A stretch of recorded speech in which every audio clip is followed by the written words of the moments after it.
கவிஞர் முருகானந்தம் அவர்கள் பேச எல்லாமே கவிஞர் முருகானந்தம் அவர்கள் நூல் மதிப்புரை வழங்குகிறார். அன்னை தமிழுக்கு முதல் வணக்கம். நேதாஜி தேசிய இயக்கம் தங்கமயில் ஜுவல்லரி இணைந்து நடத்தக்கூடிய இந்த விடுதலை நாள் விழா, உறுதி கொடை வழங்கும் விழா, கவியரங்கம், நூல் வெளியீடு ஆகிய நிகழ்ச்சிகளை சீரும் சிறப்போடும் செய்து கொண்டிருக்கக்கூடிய பெரும் மதிப்பிற்கும் மரியாதைக்கு உரிய அண்ணன் நேதாஜி சுவாமிநாதன் அவர்களை வணங்கி, இந்த அவையில் இருக்கக்கூடிய கவிஞர் பெருமக்கள், தூதி கொடையாளர்கள் உட்பட அனைவரையும் எனது மெத்த பணிவான வணக்கத்தினையும் நன்றியையும் தெரிவித்துக் கொள்கிறேன். இந்த நூல், அதாவது ஒரு சிலர் நூல் எழுதுவாங்க, எழுதுறவங்களுக்கு பேச தெரியாது. ஒரு சிலர் பேசுவாங்க, அவங்களுக்கு எழுத தெரியாது.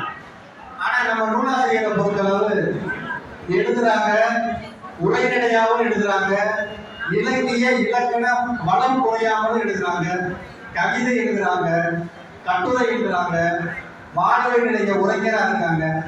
இப்படி பன்முக திறமை வாய்ந்த நூலாசிரியர் அவர்கள் இந்த நூலிலும் தன்னுடைய பலதரப்பட்ட திறமைகளை காண்பித்திருக்கிறார்கள் என்று மதிப்பீடு செய்கிறேன். இப்ப நம்ம பிறக்கிறோம், பிறக்கிறதுல இருந்து இறக்கிற வரைக்கும் அரசு அலுவலகங்களை சார்ந்துதான் வாழ்ந்துட்டு இருக்கோம். இப்ப நம்ம பிறந்த உடனே டெஸ்ட் சர்டிஃபிகேட் வாங்கணும், அதுக்கு நம்ம அரசு அலுவலகத்துக்கு போறோம்.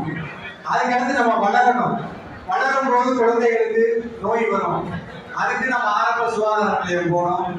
அதுக்கு மேல உள்ள பணிகள் ஆரம்ப சுகாதார நிலையம், வட்ட அளவில் உள்ள சுகாதார நிலையம், அப்புறம் நோயின் தன்மைக்கு ஏற்ப மாவட்ட அளவில் உள்ள சுகாதார நிலையம்.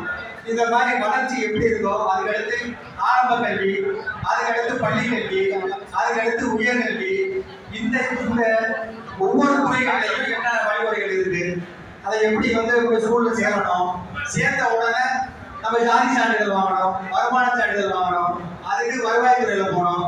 அந்த வருவாய்த்துறையில மேல பணிநிலைகள்ல இருந்து கீழே இருக்கிற பிஓ வரைக்கும் ஆளா இருக்காங்க, அதை தெளிவா சொல்லியிருக்காங்க.